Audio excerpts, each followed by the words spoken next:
datang di ruang tengah, ruang di mana suara rakyat jadi pembahasan. Kali ini kita bakal ngobrol santai tapi tajam soal 3 permasalahan yang lagi ramai ya saat ini. Itu ada Pertamina, MBG, sama yang terakhir itu korupsi. Bersama saya sudah ada karyawan muda yang aktif di dunia politik ya, dengan siapa? Mas Bima. Mas Bima. Oke, kemarin itu ada isu katanya kalau Pertamina mau nyampurin bahan bakarnya dengan 10% etanol. Menurut Bapak gimana? Kalau mau nyampurin bahan bakar 10% etanol itu sebenarnya sih kalau kata mereka kan dia lebih ramah lingkungan ya. Katanya iya, betul. Nah, cuma kalau ramah lingkungan sih iya ramah lingkungan. Tapi kalau untuk bisa dipakai semua kendaraan itu nggak bisa. Karena apa? Karena di Indonesia itu penggunaan kendaraan tua itu lebih banyak. Nggak lebih banyak juga sih, tapi cukup banyak lah. Cukup banyak yang pakai kendaraan tua. Sedangkan kendaraan baru ya nggak kalah banyak sih. Tapi kalau dilihat kan masih banyak yang kendaraan tua, bahkan yang udah lama nggak produksi lagi itu masih dipakai, masih kelihatan di jalanan gitu. Betul banget. Nah, itu kalau di kendaraan tua bisa mempengaruhi mesin dan tangkinya kalau menurut saya, tangki bensinnya. Jadi kalau untuk tangki bensin itu bisa jadi karat kalau misalnya bensin itu habis mulu. Jadi dipakai habis baru isi lagi, habis isi lagi gitu. Itu bisa bikin karat. Nah, untuk mesinnya bisa jadi cepat rusak karena ada kandungan etanol. Jadi kalau misalnya untuk hemat lingkungan jadi ramah lingkungan itu iya. Tapi kalau untuk orang Indonesia sih kayaknya masih belum siap ya, karena untuk bahan bakar yang mengandung etanol, kendaraannya itu hanya bisa kendaraan terbaru aja yang bisa menerima. Kalau misalnya pakainya kendaraan tua masih belum bisa.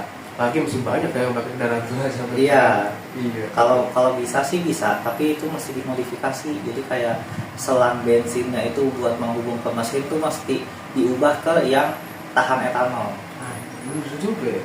Bisa kayak gitu. Terus ada kabar, ada rumor bahwa Pertamina tuh mau memonopoli pasar BBM katanya. Jadi Vivo sama Share itu dibuat jadi kesulitan impor. Wajar nggak sih kalau kayak begitu? Oh, jadi satu pintu ya? Iya, jadi satu pintu. Kalau jadi satu pintu sih menurut saya sih itu sih udah kelihatan banget sih monopolinya. Kenapa? Karena setiap BBM itu kan, BBM swasta itu kan punya standar masing-masing. Betul banget. Dan BBM swasta juga udah ngomong kalau mereka itu butuhnya bensin murni aja, nggak ada campuran etanol sama sekali. Tapi Pertamina nggak mau, dia maunya ya ada campur etanolnya karena alasan ramah lingkungan tadi. Makanya jadi ya kalau itu udah kelihatan banget kesan korupsinya. Kelihatan. Iya, apalagi kan lewat cara impor itu kan udah kelihatan juga kan rentan untuk dikorupsinya.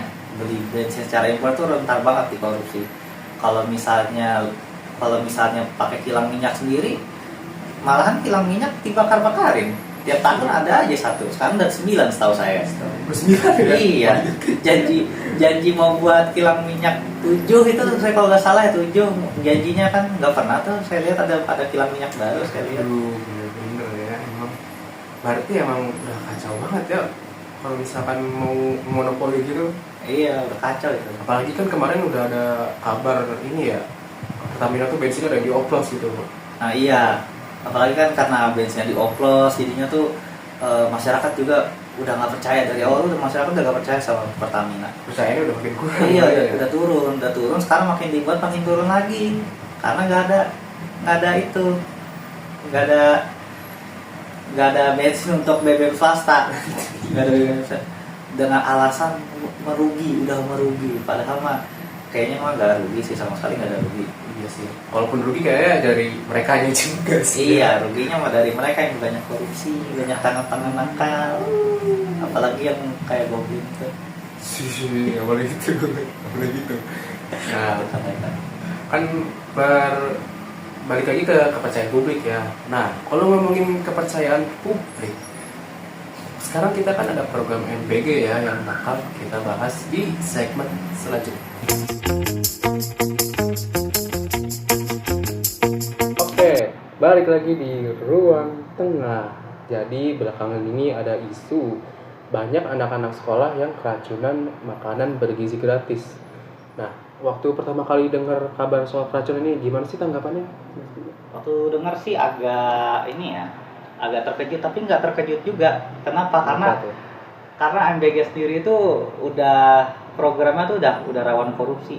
Dari programnya tuh udah kelihatan kalau itu tuh rawan korupsi. Oh, kok bisa ngomong gitu? Karena dari dana MBG disalurkan ke vendor. Dari vendor itu bisa tuh mainan tangannya. Oh, betul. Korupsi, buktinya apa? Banyak kok siswa-siswi yang ngasih lihat kan makanan MBG. Emang sih ada yang bagus dari vendor-vendor, ada vendor yang bagus kerjanya benar, tapi nggak sedikit juga yang makanannya tuh apalah, masa semangka setipis kertas. Agak ada apa itu? Gak masuk akal. Gak masuk akal. Cuman yang miris saya itu adalah yang bikin keracunan. Itu saya bikin kaget tuh di situ.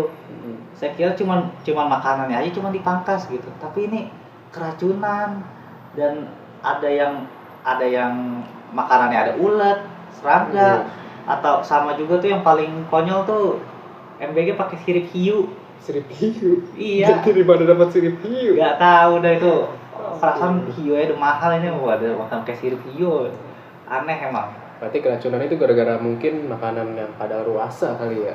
Iya, kadaluarsa. Emang banyak juga, ada yang ngeluhinnya karena susu basi yang saya lihat, ada juga yang makanannya ada yang emang udah nggak layak dimakan tapi masih dimasukin aja itu ke MPG. Nggak tahu saya. Padahal ya untuk programnya itu sebenarnya dia programnya tuh udah bagus.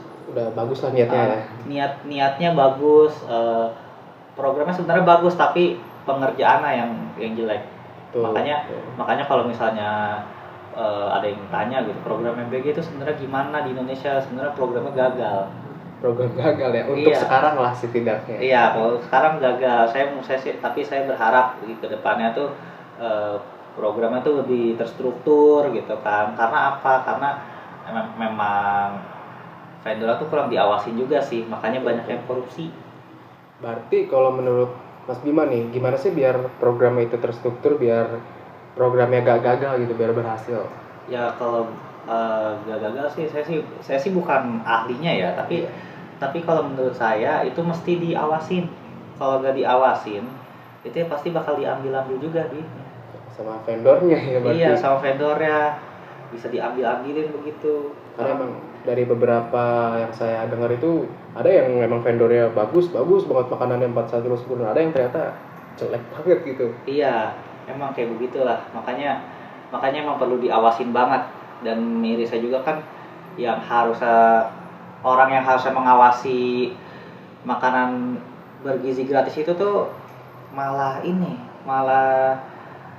ngomong angka keracunan hanya sekian persen. Memangnya murid-murid ini hanya angka gitu di mata beliau. Hanya angka atau hanya alat. Gak dipandang apa jadi manusia.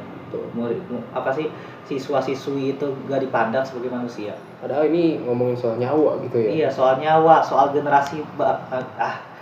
generasi masa depan bangsa. Kalau gak ada mereka, ya kita gak bakal ada penerus. Betul banget sih. Oke, segitu ya soal MBG. Emang balik lagi ke kepercayaan publik dan korupsi. Nah, ngomongin soal korupsi kan, segmen 3 ini nanti kita bakal bahas soal transparansi pemerintah.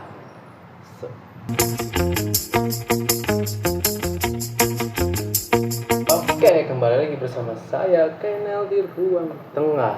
Nah, kita bakal bahas topik yang klasik tapi gak pernah basi, yaitu soal korupsi dan transparansi pemerintah. Nah, yang korupsi itu katanya mau diberantas setiap tahun nih. Dari pandangan Mas Bima nih, apa sih yang paling bikin jengkel? Yang paling bikin jengkel itu ya janji-janji pemerintah sih. Karena kan gitu. Iya, karena gimana ya, mereka tuh suka ngomong basmi korupsi, tapi dari tahun ke tahun nggak ada tuh korupsi yang benar-benar kebasmi. Adanya yang ditangkap terus dibebasin lagi.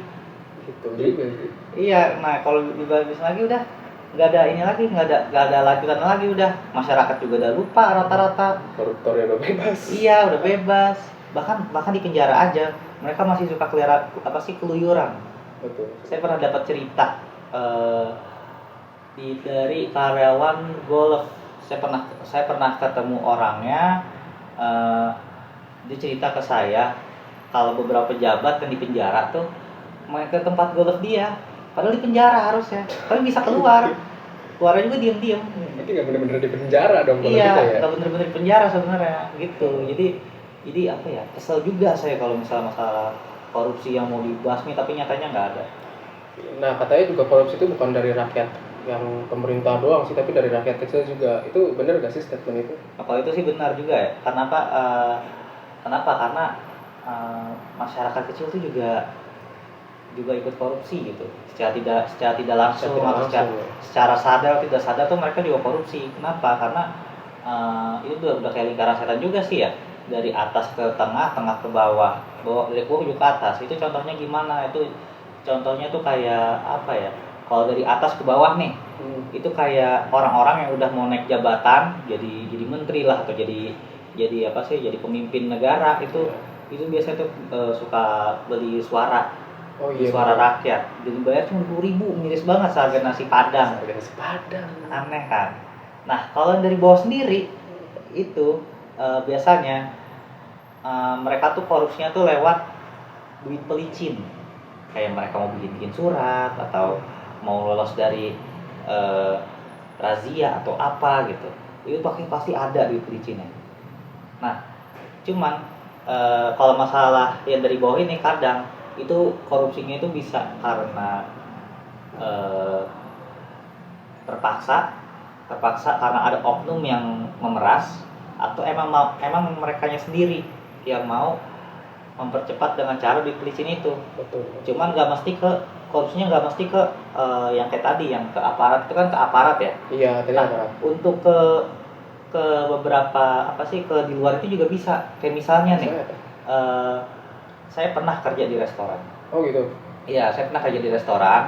Itu ada karyawan di bagian yang masak lah, kitchen gitu. Kitchen lah. Iya, jadi cook. Dia tuh disuruh beli belanjaan.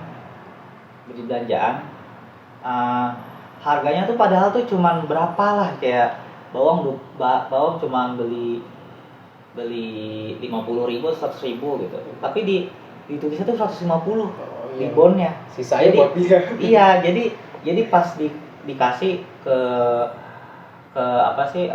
keuangan nih, keluar 150.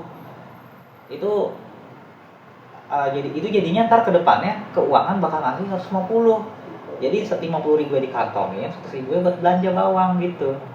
Jadi korupsi kecil-kecilan tuh udah ada juga dari masyarakat. Cuman emang masyarakat sendiri tuh suka nggak peduli. Kayak nganggapnya itu korupsi kecil. Iya. Daripada pemerintah korupsinya gede gitu. Ya padahal mah sama aja, nggak bisa dibenerin itu korupsi. Iya, kamu sama korupsi ya. Iya. Nah, jadi itulah kita sudah dengar pandangan jujur dari rakyat ya, dari BBM yang katanya ramah lingkungan tapi belum ramah ternyata buat kendaraan-kendaraan tua, sampai ke transparansi pemerintah. Nah, pesannya itu sederhana sih sebetulnya. Kita tuh bukannya anti pemerintah, tapi kita lebih ingin kejujuran aja dan konsistensi. Terima kasih buat Mas Bimo yang sudah menyempatkan waktunya untuk kita terima kasih juga Mas Nail udah mengundang saya ke sini. Terima kasih juga buat para pemirsa yang sudah nonton sampai terakhir. Oke, jadi itu kita sudah dengar pandangan jujur dari rakyat ya, dari soal BBM yang katanya ramah lingkungan tapi belum ramah ke kendaraan tua. Terus ke racunan bahwa nyawa anak-anak itu cuma dianggap sebagai angka, bahkan sampai transparansi pemerintah ya. Pesannya sih sederhana ya, kita tuh bukan anti pemerintah tapi cuma ingin kejujuran. Terima kasih buat Mas Bima yang sudah menyempatkan waktunya. Iya, terima kasih juga sudah mengundang saya ke acara ini. Dan terima kasih juga buat para pemirsa yang sudah nonton sampai akhir. Segitu saja dari saya, Kainal. Selamat jumpa dan tunggu episode berikutnya.